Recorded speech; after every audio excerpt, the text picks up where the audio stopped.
Namaskar and welcome to News Night. I'm Shubhendu Ghosh. Unprecedented scenes of panic and chaos at Kabul airport were witnessed by people around the world as Taliban completed its takeover of Afghanistan. Nations began emergency evacuations of their citizens. Locals wanting to escape scrambled for a place on planes leaving Kabul. Some were lucky, many were not. United Nations has said it is a moment for nations to stand in solidarity with people of Afghanistan. In the show tonight, a closer look at the catastrophe at Afghanistan and the road that lies ahead for them. All that and more. First, the top stories. United Nations Security Council holds emergency meeting on Afghanistan. UN chief says we must not abandon people of Afghanistan. Human rights must be upheld. Nations to ensure Afghanistan is never again used as a safe haven for terrorist organizations.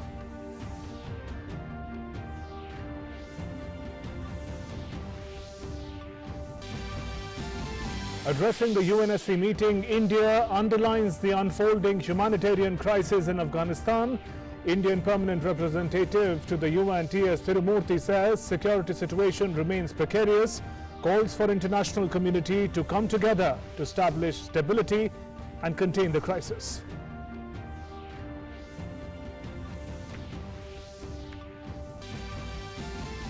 Afghanistan's permanent representative says Taliban has often reneged on its promises, says target killings have taken place in areas captured by Taliban, urges Taliban to cease killing. US warns that any attack on its personnel will invite swift and strong response.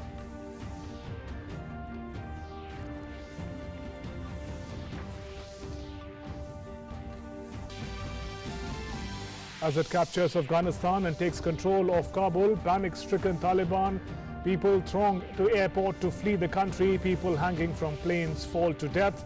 5 killed in firing by US troops at the airport. Taliban says time is here to make life better for people.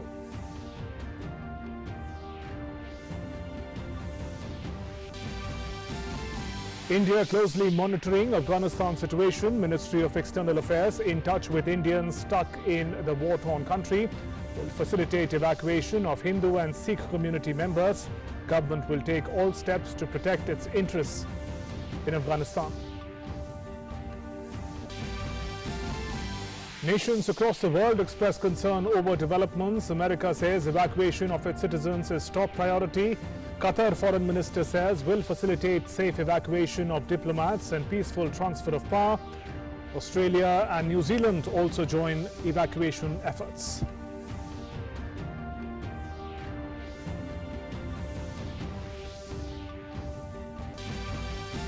Back home, India remembers former Prime Minister Atal Bihari Vajpayee on his 3rd death anniversary. President, Vice President, Prime Minister paid their tributes at Sadaiv Atal Memorial in the national capital.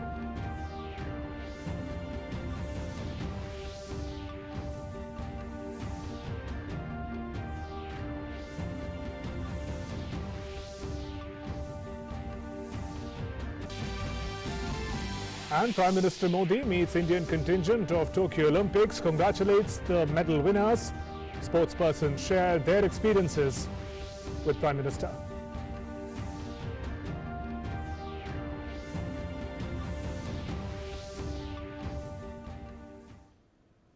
United Nations Security Council under India's presidency had a discussion on the situation in Afghanistan.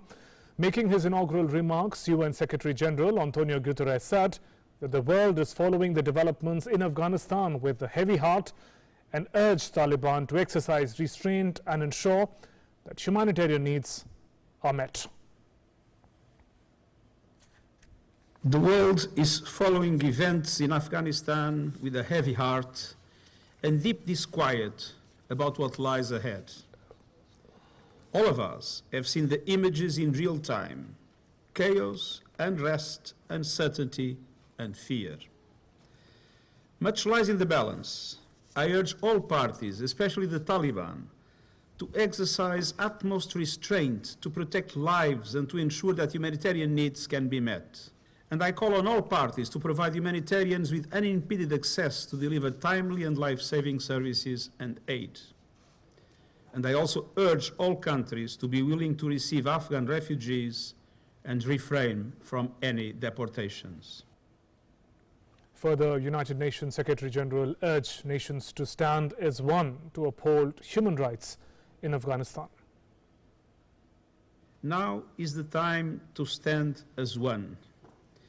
The international community must be united and utilize all available instruments to ensure the following. First, speak with one voice to uphold human rights in Afghanistan. I call upon the Taliban and all parties to respect and protect international humanitarian law and the rights and freedoms of all persons. We are receiving chilling reports of severe restrictions on human rights throughout the country. And I am particularly concerned by accounts of mounting human rights violations against the women and girls of Afghanistan who fear a return to the darkest days. It is essential that the hard-won rights of Afghan women and girls are protected. And in an important intervention, UN Secretary General called upon nations to ensure that Afghanistan is never again used as a safe haven for terrorist organizations. The international community must unite to make sure that Afghanistan is never again used as a platform or safe haven for terrorist organizations. I appeal to the Security Council and the international community as a whole to stand together, to work together and act together, and use all tools at its disposal to suppress the global terrorist threat in Afghanistan and to guarantee that basic human rights will be respected. And Afghanistan's representative at the United Nations urged UNSC to call upon Taliban to cease target killings and open international borders. He said target killings have started again in the landlocked nation. The Security Council and the UN Secretary General should use every means at its disposal to call for an immediate cessation of violence and respect for human rights and international humanitarian law. Call on the Taliban to fully respect the general amnesty offered by them, cease target killing and revenge attacks, and abide by international humanitarian laws. Urge that no public institutions and service delivery infrastructure be demolished, including works of arts in museums and media institutions. Stress that anyone violating human rights of Afghan citizens and international humanitarian law will be held accountable. Urgently establish a humanitarian corridor for the evacuation of those at risk of Taliban's retributions and attacks. Call on neighboring countries of Afghanistan to open their borders and facilitate exit of people trying to escape and entry of goods for humanitarian relief and operations. Call for the immediate establishment of an inclusive and representative transitional government that includes all ethnic groups and women representatives, which can lead to a dignified and lasting solution to the conflict, bring peace, and preserve the gains of the last 20 years, especially for women and girls.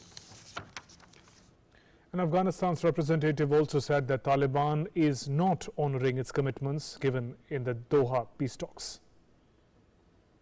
We are extremely concerned about Taliban's not honoring their promises and commitments made in their statements at Doha and at other international fora. We've witnessed time and again how Taliban have broken their promises and commitments in the past. We have seen gruesome images of Taliban's mass executions of military personnel and target killings of civilians in Kandahar and other big cities. Mr. President, we cannot allow this to happen in Kabul, which has been the last refuge for many people escaping violence and Taliban's revenge attacks. And India's permanent representative to the United Nations, T.S. Tirumurthy, highlighted the security scenario prevailing in Afghanistan at the moment. In this short period of time, we have witnessed dramatic changes in the situation. We have also seen very unfortunate scenes at the Hamid Karzai International Airport in Kabul.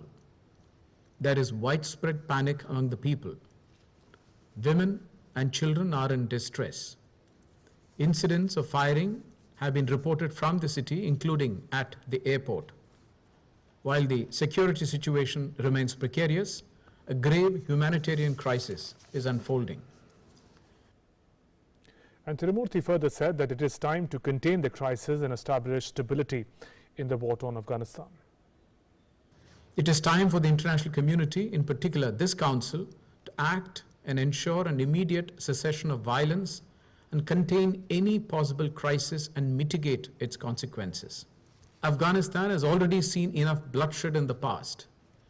It is time for the international community to come together unitedly, rising above any partisan interests, to support the people of Afghanistan in their desire for peace, stability and security in the country, and to enable all Afghans, including women, children and minorities, to live in peace and dignity. Meanwhile, United States has warned the Taliban of dire consequences if its interests and personnel are attacked in Kabul. President Biden has made clear that any action that put U.S. personnel or our mission at risk will be met with a swift and strong military response. And U.S. has also condemned the human rights violations taking place under the Taliban's watch in the country. Civilian populations, including journalists and non-combatants, must be protected. Attacks against civilians or civilian objects must stop, and the human rights and fundamental freedoms of all Afghan citizens, especially women, girls, and members of minority groups, must be respected. And we must all ensure Afghanistan cannot ever again be a base for terrorism. And the world's attention is focused on Afghanistan as it has once again slipped away from the hands of peace, liberty and democracy into the hands of brutal and orthodox Taliban. The day after a fall of Kabul and exit of deposed President Ashraf Ghani, it has been filled with panic and chaos for not just Afghans but thousands of diplomats and embassy staff desperate to get out through the lone viable exit route, the Hamid Karzai International Airport, but with little luck.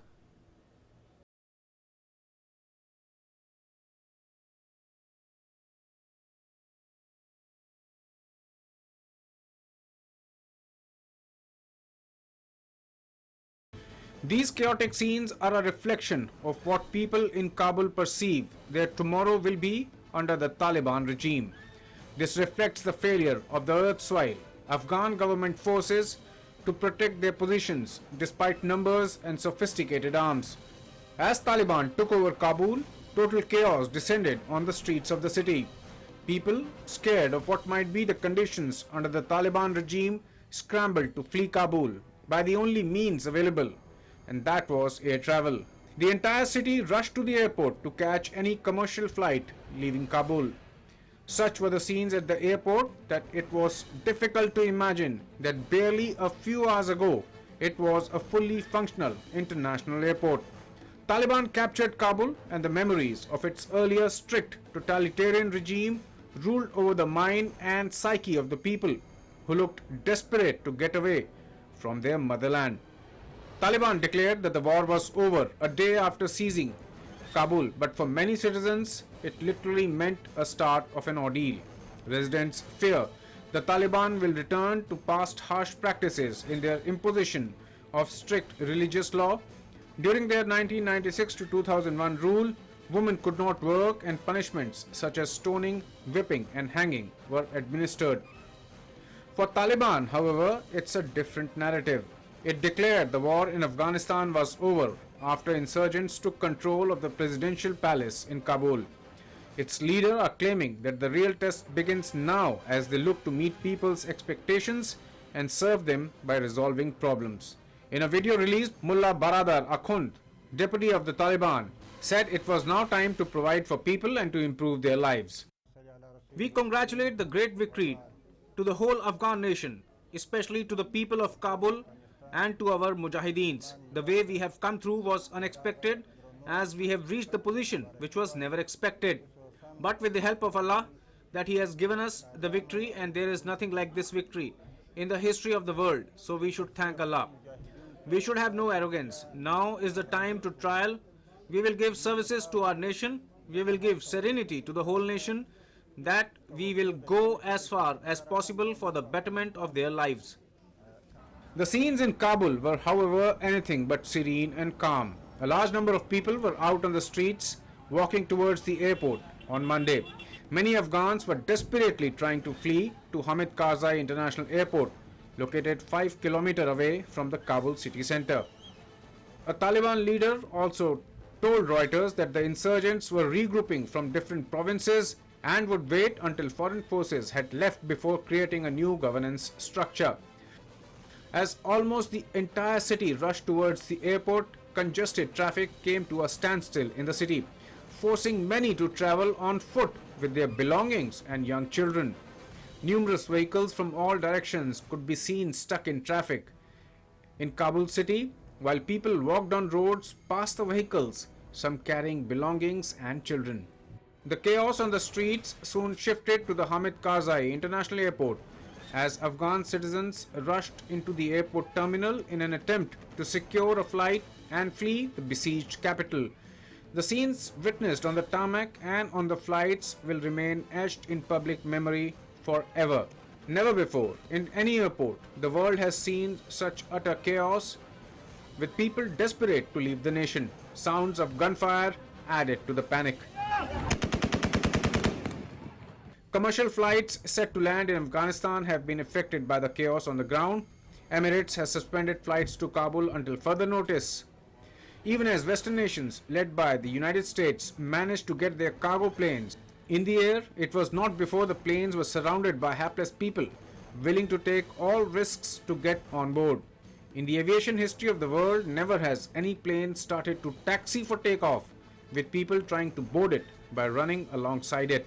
Earlier, head of the Afghan National Reconciliation Council, Abdullah Abdullah, said in a video on his Facebook page that Afghan President Mohammad Ashraf Ghani had left the nation. He also urged the Afghan security forces to maintain law and order in the city and asked people inside the city to remain calm. More than 60 countries have issued a joint statement saying Afghans and international citizens who want to leave the country must be allowed to depart, and added that airports and border crossings must remain open. Bureau Report, DD India. And tragic scenes continue to emerge from Kabul airport that have come to define the dire situation that the nation finds itself, with citizens caught between the Taliban and its fiery authoritarian past, increasingly reducing the exit options. A shocking video that you can see on your screens viral on Monday, in which desperate Afghans who had clung onto the underbelly of C-17 Globemaster plane were seen falling down from the plane due to the huge force exerted during the takeoff at the Kabul International Airport. The incident happened after thousands of Afghans had gathered at the Kabul airport to seek an evacuation flight amid Taliban's takeover. Meanwhile, United States military has taken over the security at the Kabul airport to execute the massive airlift of diplomats present in Afghanistan following Taliban's takeover of the country.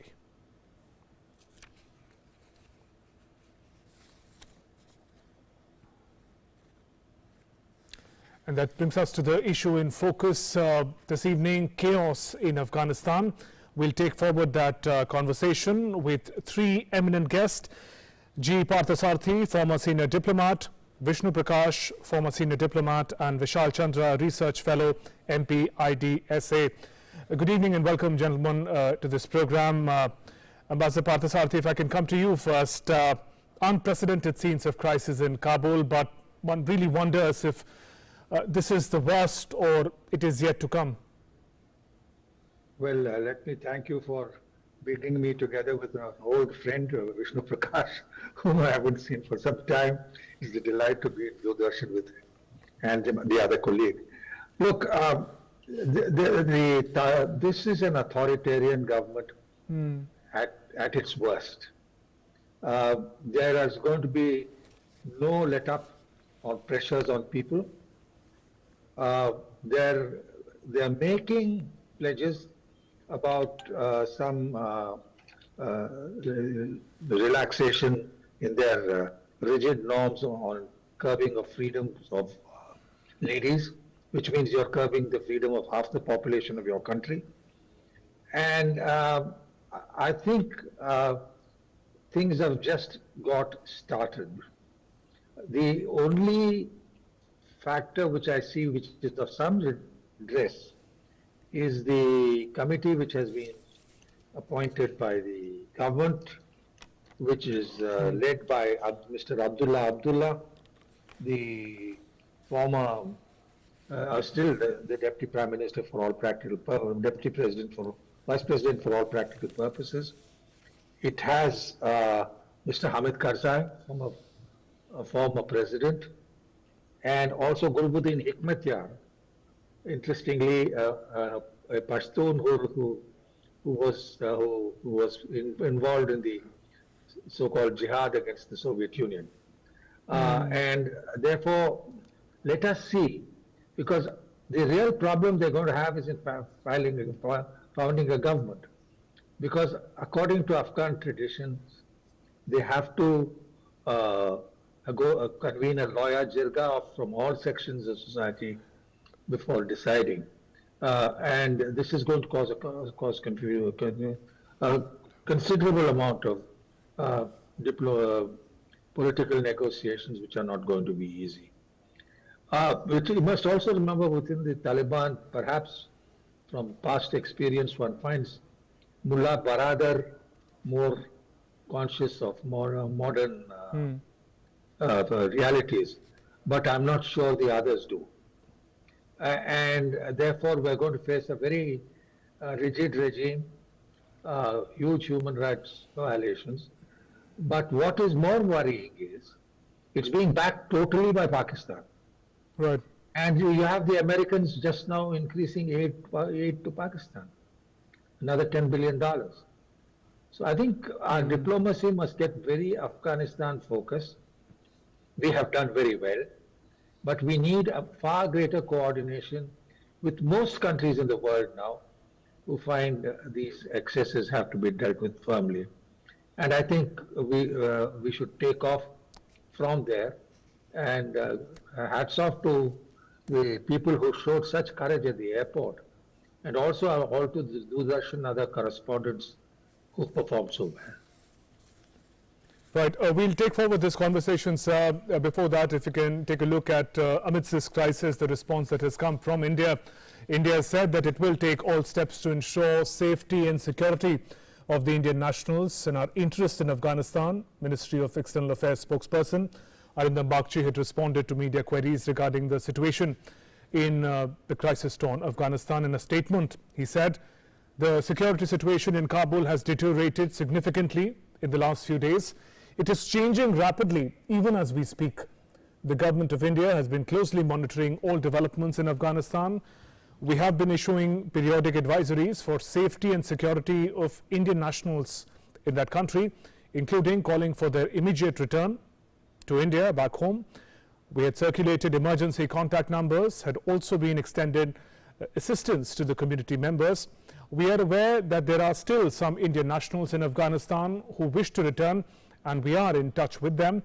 We are in constant touch with representatives of Afghan, Sikh and Hindu communities. We will facilitate repatriation to India of those who wish to leave Afghanistan.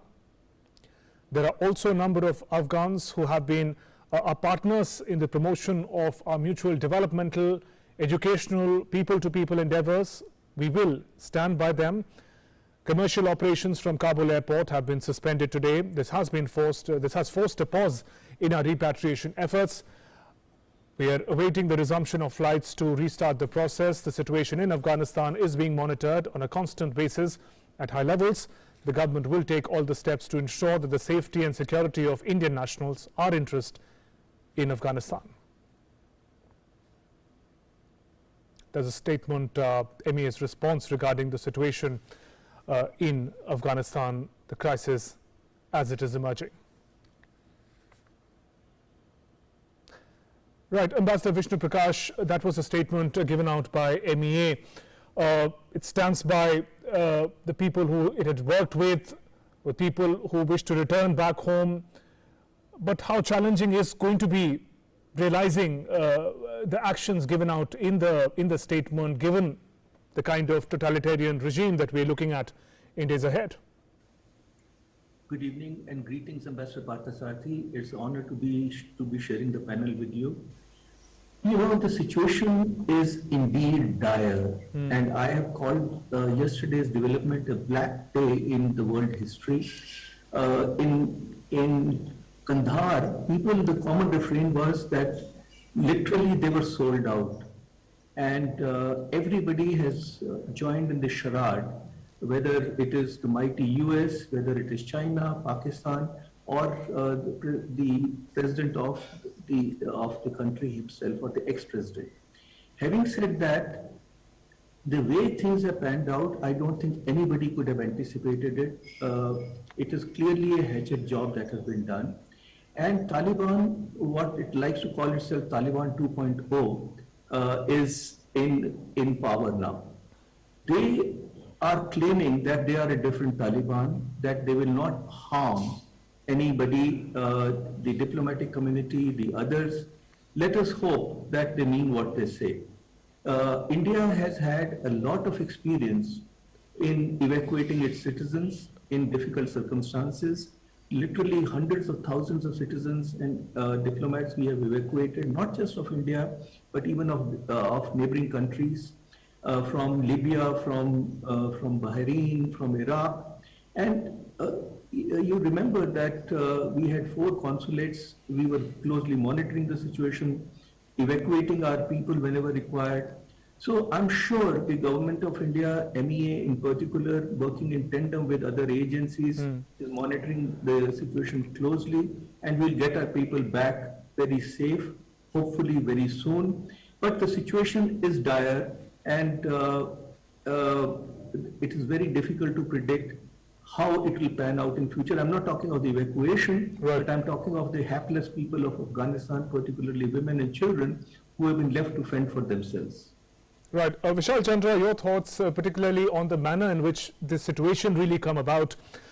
Yesterday, when we're looking at fall of Kabul and the speed at which Taliban gained territories and provinces, and after an initial resistance, a clear fall and surrender that we witnessed of the Afghan administration. How do we see that in the perspective of rise of Taliban in these months? Well, I think the situation, as we all know, is very uncertain and fragile at the moment.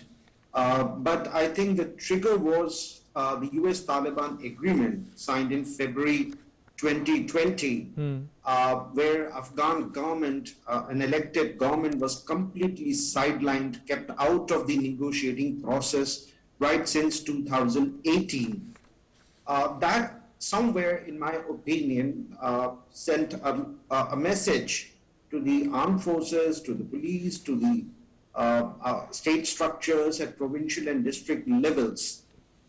In my view, army could not have surrendered the way they did without an understanding, a secret pact probably between Taliban and units of the armed forces, including police, because we have seen desertions taking place in the Afghan police. We have seen cases of attacks taking place, recruits attacking the military instructors. The Taliban had infiltrated the Afghan armed forces, but at a time when Afghan government, which was not part of the negotiating process or the agreement, was forced to release more than 5,000 hardcore militants, including Taliban, Islamic State, and TTP. So somewhere that again played out very negatively, because one has to take into account the psychological side to the conflict that we have seen in Afghanistan, and the kind of messaging that has been on, especially from the United States, in full collusion with Pakistan, because the 2020 US-Taliban agreement basically met the core objectives of Taliban and United States. Right. So somewhere there was this sense of despondency across the Afghan state structures down to district level units of the armed forces. And I think what has come out very clearly is the role of power brokers at the local level. Because the kind of understanding that was there between Taliban at the local level and certain units of the Afghan armed forces or the state administration at district levels and provincial levels, because they simply handed over the Right. provinces. Right. The armed forces Right. simply handed over the areas. So Right. this has to be something which was done in a very organized manner and at a very extensive level. So I think one has to bear that in mind. Now, Taliban have also put on a moderate face. I think they are much smarter, they're media savvy, they're image conscious, and they know how to play to the gallery, and that's what we saw when But they visited actions, regional they say, capitals. speak louder than words. And the actions that we're witnessing by the Taliban, the reports that are coming in, the images that are coming in, not even reports through sources, but images that are coming in, Taliban 2.0 doesn't seem any different from Taliban first generation, perhaps even worse and fierce. I think Taliban somewhere, are, I mean, this could be a cause of worry. I'm not very sure to what extent they are seeking international recognition, because Taliban are not in a hurry at all. They are not short of funds, they are not short of recruits, they have around 75 to 80,000. These are rough estimates, and they might integrate the soldiers. or Right. police Vishal, personnel. I take that point. Ambassador Vishnu Prakash, if I can bring the same point to you about the sort of idealistic expectations that were there from the Taliban, that this would be a more people or international global friendly Taliban, a Taliban that would perhaps work towards presenting an organized rule to Afghanistan, but none of that seemed to be coming true. And in that, I also want to put to you a question about the role of United States, because President Biden administration seemed to have invested a lot of faith in both Taliban 2.0 being a sort of better Taliban, and Afghan forces holding the fort in a better manner. Both expectations seem to have crushed. Very vital questions. I think that the only country which chose consciously to believe in Taliban was the United States, because it served their purpose. I think they knew what was in store, but because they had decided on an exit strategy, although Henry Kissinger said that there was no strategy, it was only exit, this is what has happened. As far as the role of the US is concerned, I go back to the 20th of January this year, when in his inaugural address, President Biden said, America is back, once again, the leading force for the good in the world. President Biden has been speaking about democracy, human rights, religious freedom, respect for women, and we have seen what it translates into. The way the US left Afghanistan, left the people of Afghanistan to fend for themselves is unprecedented. But it is not just the US. Look at President Ghani. 2 days ago, he was saying we are regrouping, hang on there, we'll do this. And yesterday, he was embracing the Taliban. And he left for another country. And there are reports by Reuters referring to the Russian embassy. And Russian spokesperson has confirmed it, the embassy spokesperson, that when President Ghani left, he had 4 carloads of cash, and it could not be taken. The cash was so much that not all could be taken, and something was left behind. So what we have seen is unprecedented. It is a kind of charade and a kind of joke on the people of Afghanistan, and that is how sad the situation is. Right. But the fact is that people talk, nations talk, promises are made, nobody cares, only people on the ground suffer. Right. Ambassador Parthasarathy, bringing the similar theme to you, the manner in which the Doha peace talks fell apart, while we talk about responsibility of President Biden, we're also looking at how the Doha peace plan was the Trump administration's brainchild at that point in time. So collectively, how do you see the American administration that often projects itself as a beacon of hope, a beacon of democracy? For 2 decades, it also perhaps projected those dreams onto the people of Afghanistan. All of that seems to have come to a crashing end. Well, I think Americans are, after all, ultimately human beings. but they have handled this very, very badly. I mean, the way they surrendered virtually to the Taliban, the way that they kept the Afghanistan government out, not that it mattered because Mr. Ghani was really planted to the job by the Americans themselves. He is, after all, lives in the United States. And the fact of the matter is that the Afghan people got a raw deal. And this is what I come back to earlier, about the committee headed by Vice President Abdullah, along with the President Karzai and Gulbuddin Hekmatyar. There is going to be a lot of controversy about the formation of the government, the new government. The Taliban is not willing to concede an inch of ground to anybody.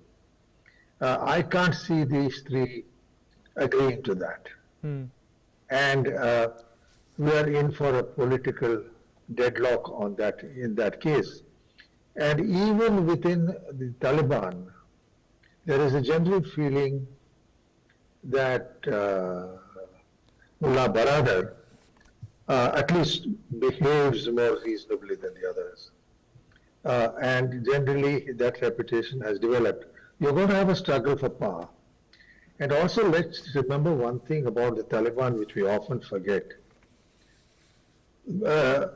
Afghanistan is a multi-ethnic country. And the Taliban are just 42% of the population. Around 35% are the Tajiks. Yet if you take the actual powers, it is entirely going into the hands of the Taliban and the Pashtuns. This is going to cause problems within Afghanistan. More important, the Pashtun problem has split into Pakistan. And in at least the bordering districts of North and South Waziristan, there is Pashtun discontent, the Tehreek-e-Taliban Pakistan, that is the Tahaffuz movement of the Pashtun Tahaffuz movement. So you are in for that region, northern Pakistan and Afghanistan, being in for some interesting times, if I may put it that way. So right now, this is just the beginning. People leaving, the stress, the trauma of all that happens. But where you have to look, because I think there is already talk that the combination of Abdullah and Karzai are quite likely to ask for that the Afghan principle of Loya Jirga should be applied. That's going to be troublesome to the Taliban, because the Loya Jirga are local influentials. Right. And how the whole process plays out is going to be very complicated. I think we should insist that if the Taliban government does not provide a democracy, foreign aid will be cut. Yes, the Chinese have a great eye on Afghan natural resources, metals, minerals, you name it. It's one of the most mineral-rich countries in the world. Exploitation of that. And therefore, you are going to see a stronger China-Pakistan nexus in Afghanistan and in the neighborhood. And it is also going to lead to troubles for them. Right. Right. We'll take this conversation forward, gentlemen. Before that, let's once again reflect on the kind of criticism that United States has come under given the crisis in Afghanistan. The lightning advance of the Taliban in retaking the country has led to many squarely blame President Joe Biden for the hasty US withdrawal, and to his critics, President's decision to wind down America's longest conflict has undone some 20 years of work and sacrifice, and it has paved the way for a humanitarian catastrophe and has called into question the US credibility itself. Many of those closest to the conflict, Afghan soldiers, statesmen, have long been skeptical of President's view that the Kabul government forces could be expected to maintain the country's security by itself. In a matter of few days, the fortunes of a nation changed. Afghanistan, from being under the US watch, is now a Taliban-ruled state. As the pendulum swung the Taliban way, popularity of US President Joe Biden among the Afghan expats in the US nosedived. As Taliban completed takeover of Kabul, people of Afghan origin blamed the Biden administration for the ground situation in Afghanistan. Protesters angry at the Taliban resurgence as the rulers of Afghanistan blamed the Biden administration for withdrawing from the country marched into Lafayette Square opposite the White House. The demonstrators held signs aloft denouncing the Taliban and chanted, "Save Afghanistan" and "Biden, you betrayed us." 2,300 Americans who lost their lives, a massive investment. And the president concluded that it was time to end this war. You know, in the 19th century, the British were there. We've now been there far longer than they have. In the 20th century, the Russians were there. We've now been there twice as long as they have. As a strategic matter, there is nothing that our strategic competitors would like more than to see us bogged down and mired in Afghanistan for another 5, 10, 20 years. That is not in the national interest. The Biden administration made it clear on Sunday itself, before the fall of Kabul, that it inherited the withdrawal plan from the Trump administration. Secretary of State Antony Blinken also hinted about the strategic compulsion that might have made the Americans leave without giving the Afghan government forces time to calibrate a proper strategy to counter imminent Taliban offensive. Trump was quick to wash his hands off the saga, which many see as a major international diplomatic and strategic event for the Biden government. Trump dubbed the withdrawal of the troops as one of the greatest defeats in American history. Experts have also pointed to the inherent corruption and ineffective strategy that reigned within the erstwhile Afghan government forces. Former United Nations Special Envoy to Afghanistan, Peter Galbraith, blamed widespread corruption within the government, calling the Taliban's rapid advance a colossal failure. The Taliban forces were significantly smaller than the government forces. They didn't have any of the modern weapons that the government forces have. They didn't have an air force. But the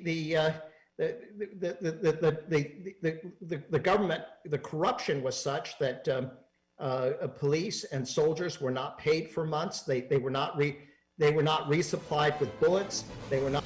When US made the plan to leave the landlocked nation after 20 years, no one would have imagined the scenes that played out on Sunday atop US Embassy. Helicopters whirring over the US Embassy as the staff made a splash to leave the capital city of Afghanistan. Experts are already calling it US President Joe Biden's Saigon moment, referring to the US's evacuation efforts at the end of the Vietnam War 50 years ago. Days and weeks ahead will be able to define the US decision in a better perspective as the world comes to the grip with reality and Afghanistan charts a new path to its future. Bureau Report, DD India.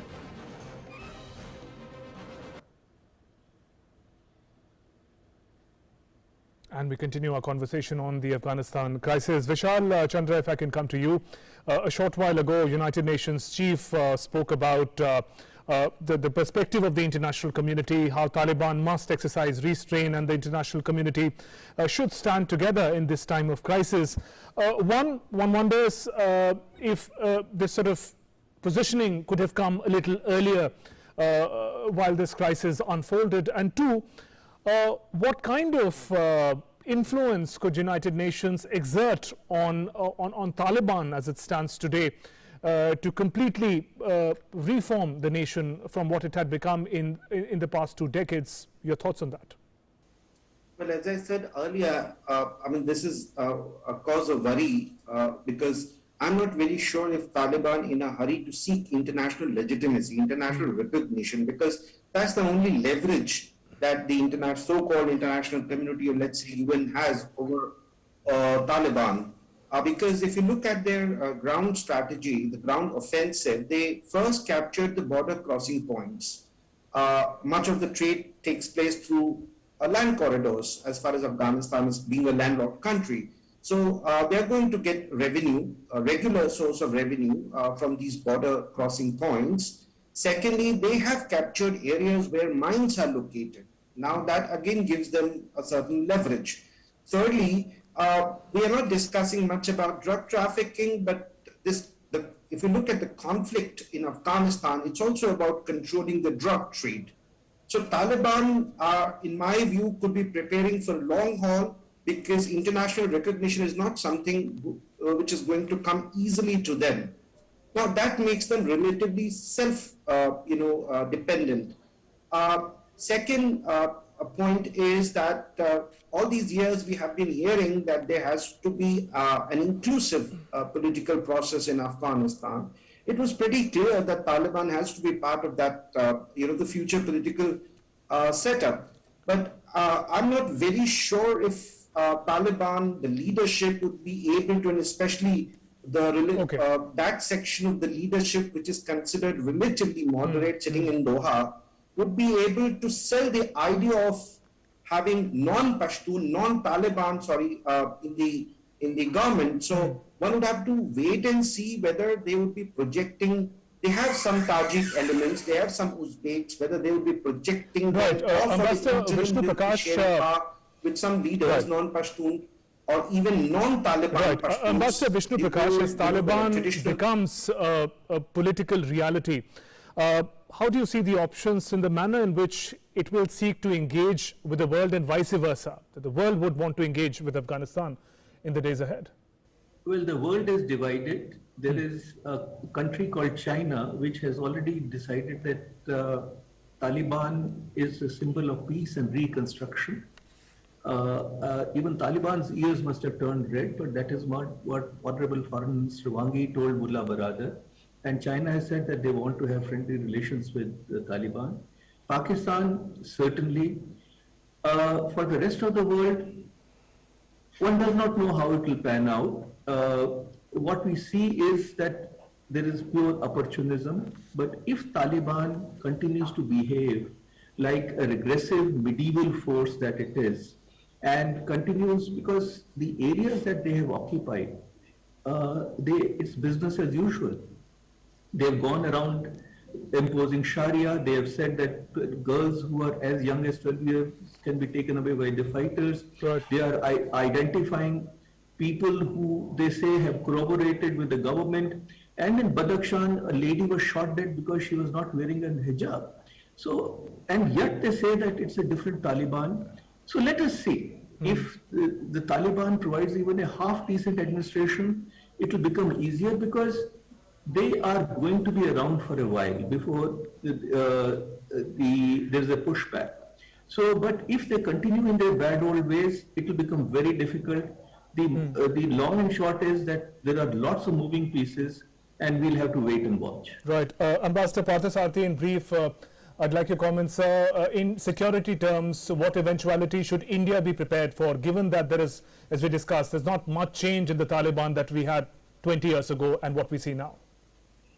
Well, the Taliban will be an extension of Pakistan's ISI when it comes to terrorism against India. They will be able to provide safe haven. In the past, we have provided haven and training facilities on Afghan territory when they ruled to groups like the Harkat-ul Mujahideen and the Lashkar-e-Taiba. So this you will have to foresee, accept that it's going to happen. That the focus will be on Jammu and Kashmir. We're going in for elections. We're there, and they'll make every effort to disrupt the elections and discredit it. And they will also move in many more of their people into parts of Afghanistan which are not too well disposed to the changes which have taken place. So we should be prepared for problems in Jammu and Kashmir, but I think we can handle it, because now it's just like any other state of India as far as the powers go. Right. On that note, Ambassador Parthasarathy, Ambassador Vishnu Prakash, Vishal Chandra, thanks very much for joining us on Newsnight and sharing your perspective. And to our next story, a grateful nation pays a heartfelt tribute to former Prime Minister Atal Bihari Vajpayee on his 3rd death anniversary on Monday. A special prayer meeting was organized at his memorial, Sadaiv Atal, in New Delhi. Here's more.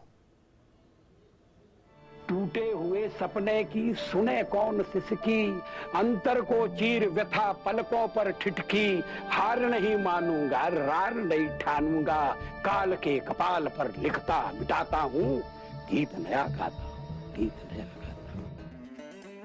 Grateful Nation paid a heartfelt tribute to former Prime Minister Atal Bihari Vajpayee on his 3rd death anniversary. A special prayer meeting was organized at his memorial Sadaiv Atal in New Delhi.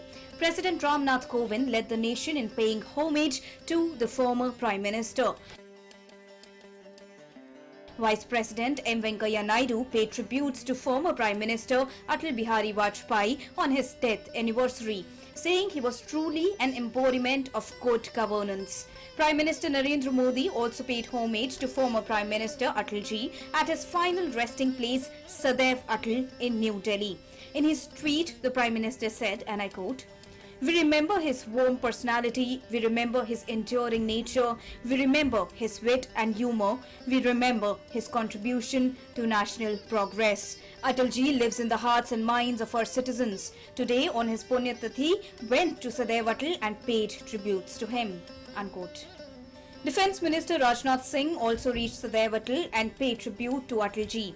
Lok Sabha Speaker Om Birla, Union Home Minister Amit Shah, BJP National President JP Nadda and many union ministers and chief ministers of some states paid tributes to Atal ji. Paying his tribute to Atal ji, Information and Broadcasting Minister Anurag Singh Thakur said, "The man who knew no enemy and who brought glory to Mother India with his personality and deeds. I bow to our inspiration and the top figure of Indian politics, Bharat Ratna, former Prime Minister Shri Atal Bihari Vajpayee ji on his death anniversary." Unquote. On his death anniversary, a YouTube channel named Kuch Yaadein, Kuch Mulaqatein was also launched. BJP President JP Nadda began virtual remembrance of Atal ji. Bureau Report, DD India. And Prime Minister Narendra Modi on Monday hosted the Indian athletes who brought laurels to the nation at the Tokyo Olympics in New Delhi. On the occasion, medal winners at the Tokyo Olympics showed their medals to Prime Minister. This is India's best performance in the Olympics so far. Earlier in 2012 London Olympics, India had won 6 medals, this time 7. Prime Minister Narendra Modi hosted the Indian contingent for breakfast at his residence on Monday. The Indian athletes had returned home from the Tokyo Olympics with a best ever performance with many record-breaking achievements. In attendance was India's golden boy Neeraj Chopra, who became the first to win a gold medal in track and field events for the country. The Prime Minister was also seen interacting with badminton queen PV Sindhu, who became the first Indian female athlete to win 2 individual medals at the Olympics. Indian men's hockey team, who created history after they clinched a spot at the podium for the first time in 41 years, with bronze, were also in attendance and spent some time chatting with Prime Minister Narendra Modi. A special program was organized to welcome the Olympic players at 7 Lok Kalyan Marg, the official residence of the Prime Minister. The Prime Minister told the players to never give up in life and always take victory and success with ease. In the end, the Prime Minister appealed to the athletes to promise to attend at least one school to educate the children about nutrition and diet to ensure a healthy future for India. Also in attendance was the Indian wrestling contingent, which brought home medals for the 4th successive Olympics. Ravi Kumar Dahiya and Bajrang Punia returned home with a silver and bronze medal respectively in their maiden Olympic campaigns. Was also present alongside the boxing, shooting and athletics contingents. Bureau Report, DD India. And Prime Minister Narendra Modi spoke on phone while Naftali Bennett, Prime Minister of Israel. Prime Minister reiterated his congratulations to Bennett for assuming office as the Israeli Prime Minister earlier this year. The leaders expressed satisfaction over the remarkable growth in bilateral relationship in recent years. Prime Minister emphasized that India greatly values its robust cooperation with Israel in areas like agriculture, water, defense and security, cyber security. Both leaders agreed on potential to further expand cooperation, especially in the areas of high technology and innovation, recalling that next year would mark 30th anniversary of the establishment of diplomatic relations between India and Israel. Prime Minister extended an invitation to Bennett to visit India.